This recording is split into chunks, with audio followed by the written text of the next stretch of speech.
scatter is, ayaw sa i-pray na pugad. Sa iyo na ikaw galing mo. No? Sige, mag-ampot ha. Father God, we thank you na hindi gabi. Salamat sa iyo, Lord. Ipabot ka na mo. We read, Lord, we believe, Lord, na ang imong word, nag-encourage ka na mo kanunay. Ang imong word, nag-atudlo ka na mo kanunay. We really believe, step by step, nakita na mo that this church is moving forward, you know. Yes, Lord. We really believe na doon na kayo mga gihimo, ng mga tika for the improvement of this congregation, of this ministry. Father God, bless all of us. I pray and I declare na kung sa kagalangan niya din karon, present niya din gabi karon. I pray, tabangin niyo Ginoo, sa matag adlaw na mong pagkinabuhi, nahiusan niya kanino. Tabangin ka kung sa kamulanog, makagamot, makabarog, mahimong establisado ang among pag-alaga ng pagduo diha kanimo Ginoo nga sa bisan kung sa mga discouragement, bisan kung sa mga false teachings na among madungog, bisan kung sa mga battles na among madungog, mga pagpanamaspakas ka na mo, mga pagbutang-butang ka na mo, because we are rooted in your word, we remain standing sa among faith ng pag-aralan ka rin. Help us to be strong, Lord. Salamat sa iyong word, iyong ipabot ka na mo din yung gabi, babatanon man o mahaptong, ano na may pinasahay ka pagpaabot sa iyong mensahe. Father God, bless your word. Salamat din mo sa iyong ulo. Pinapag-ampo, masalamat din sa ngalan ni Jesus. So, galis na mo ba tanan nga scattered ta, then start communicating to the Lord. After sa atong pag-ampo, matag sa personal prayer na to, ato na layo ka mo sa atong intercessory prayer congregation.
Mas ligtas sa atong pag-ako.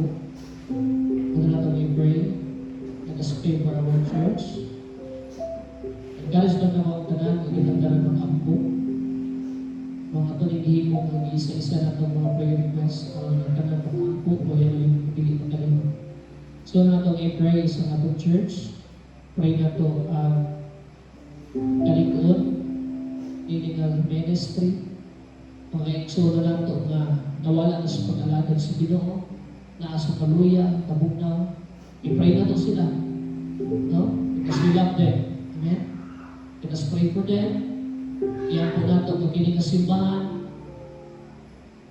Padayon ng Diyos ng mga pangligo. Ini nga ministry. Likunod na sa Ginoo ang panagiusa, ang balang Espiritu padayon na mag-flow ini church na ito. Ang ministry Lord, ini nga church, magpadayon, no? Isa-gusto man ang mga panghitabo, let us pray sa kalinaw ini sa atong church. No? Atong dunganan sa mga pag-ampo.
po na ito na na-breakthrough, magahimong si Lord sa atong church.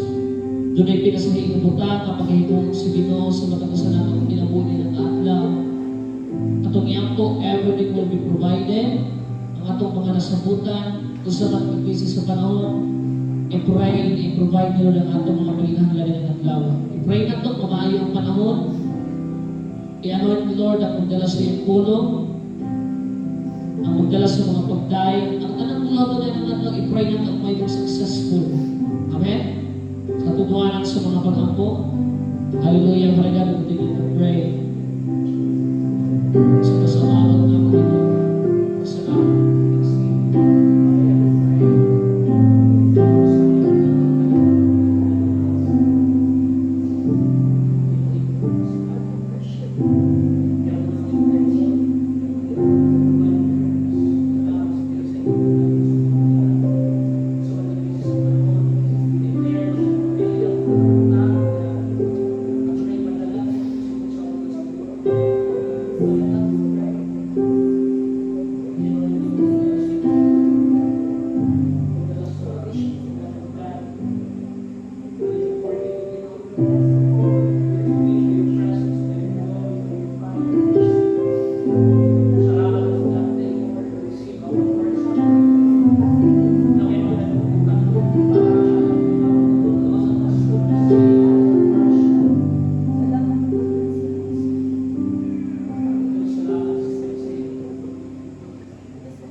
Pinasahi ang pagtagpo sa Ginoo sa mga pinahanglan ng pagkakadlaw. Lalo na talaga sa ating panahon, sa krisis sa ekonomiya, walay tao ng mga panginabuhian. Yan po nato, hindi nakakapsad sa Diyos. Amen? Pray nato, buko ni Lord ang iyang grasya, panalangin sa mga kasalan ng pamilya, panalangin sa Diyos ang atong mga pagpalingkamo. Yan po nato sa Ginoo, pagayunan ng kaniyang pagtagpo sa pagkakadlaw ng pagkakadlaw. Mga mananaga, mga mag-uuma, kaubanan nato. Mga kaubanan nato sa Diyos sa atong tiyan po. Mga natulungan sa mga pag-ampo.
Next, let us pray.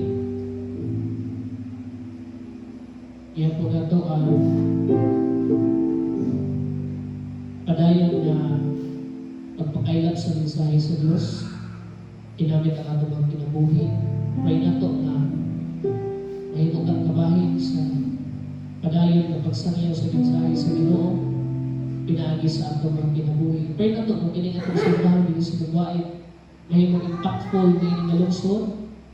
Ang atong kinabuhi mahimong kahayag sa atong pamilya, sa mga tao na kalimutan nato na gamitin ko sa Diyos to share His Word.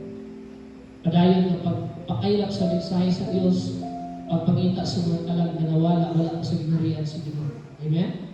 So, muna natin ampo, daghan pa ng mga tao na mga pangalagan kaya sa tungkol ng Diyos, especially sa atong lungsod sa Dubai. Come on, let us pray.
Padayon ka mag-ampo, usap, isan pa sa kagubot sa Middle East, sa atong narungan na balita is naanay ceasefire, atong pangayon sa Diyos na magpadayon na ka na, at doon na reconciliation,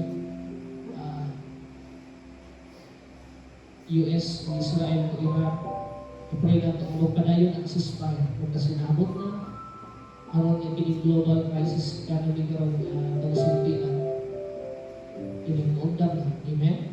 So pray na ito ngayon po because our Lord is the God of peace. Amen? Pray na ito kung bumalos na ang kalina maundang na ang tugubod sa Middle East. Kung ano itong dumalang sa kapagan po?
Lahat ang mga pag-ampo sa mga balatian, mga tama na itong nailahan ng mga debate sa panglawas, yan po na po siya karoon ng gabi.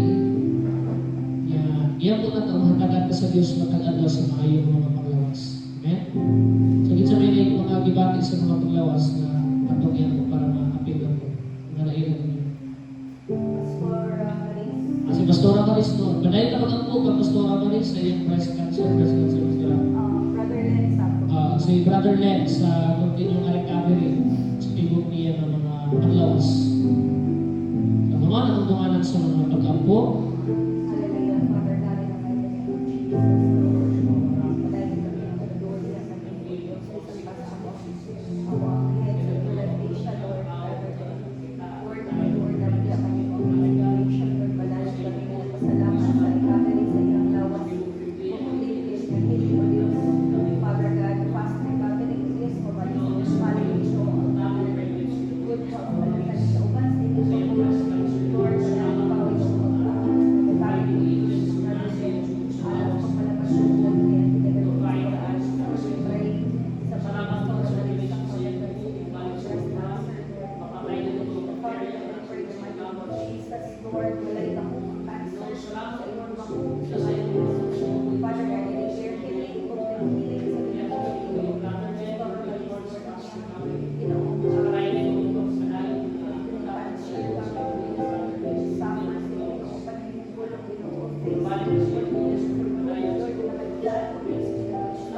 Father God, I declare healing, complete healing sa iyong salamat po Diyos. Physical healing,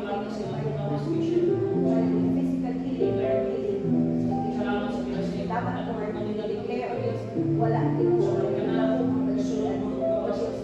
Ito po sa balasian, tugtog na tugod sa iyong pagsasayo sa iyong pulong Diyos, sa isa na pinagi sa iyong mga labot o Diyos, mga balatian ay walay ka po ng balatian o Diyos, anan ka ng tugtog na nilin sa iyong pagsasayo. Salamat sa iyong mga thank you for the good health, Lord. Iway sa mga pamilya sa kanilang mga pamilya sa Christian para sa son, Lord, na pamilya ng Lord. Salamat sa Diyos sa family protection ng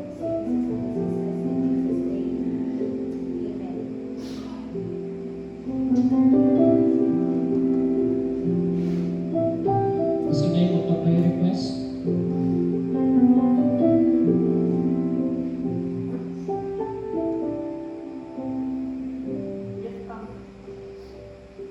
So yan po na to ang youth camp na umaabot sa Minulay.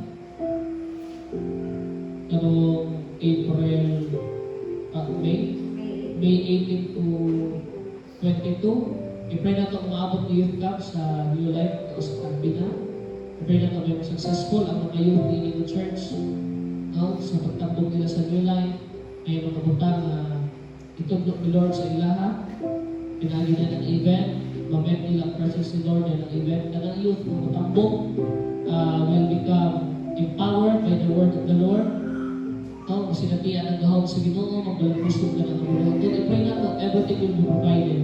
Kaya ng adlaw. Kinsa man ang mga mag-sponsors, I know mga mga sponsors, i-pray na ito ang pagbalik sa panalangin sa inyo. I-pray na ito nga, every time na mag-die, every time na magwaling, magdala sa pulong sa inyo, i-pray na ito na magapagliyog ang Espiritu sa Diyos. Ang mga natutungalan sa mga pag-ambok,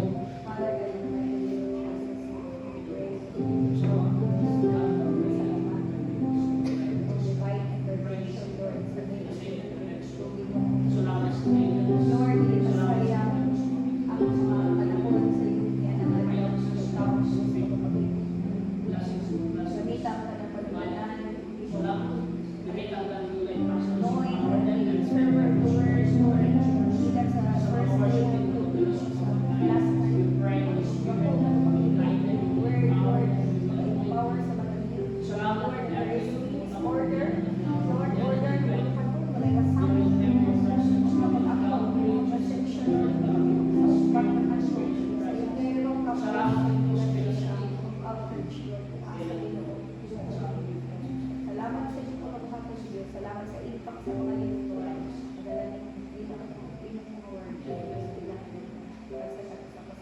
salamat po Diyos sa protection ng pagaling sa ilang siya o Diyos makapatin sa ilang sa kanang Diyos. Malayon pa ako sa naman sa kanang Jesus. Sunod, prayer request, kasi namin mo prayer request. or late para to sa mga mga.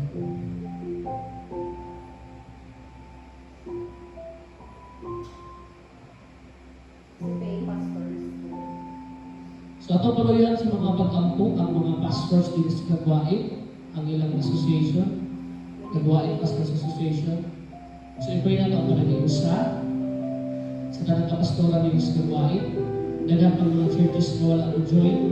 I-pray na ito kanang Christian churches din na luksod magkahiusa. No? Kini mahimong usa lamang ang tumong vision na ang ibang lungsod sa Kagwain mas ini maghari ang Diyos. Amen? Na pinaagi niya ng asosasyon, ini makasunod ang pulong sa Diyos diya sa atong lungsod. Amen? So, atong dunganan sa mga pag-ampo, paluyan nato sa mga pag-ampo ang mga alagad sa Diyos sa ilang asosasyon dito sa lungsod sa Kagwain sa CPA.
Salamat, Father God, katiusan. One heart, one will, one long, and one vision.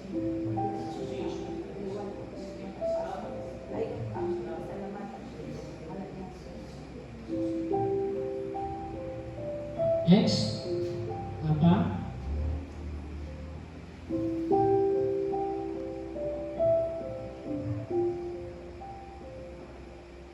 Kung wala na, ihirap ka na sa pagpalindog.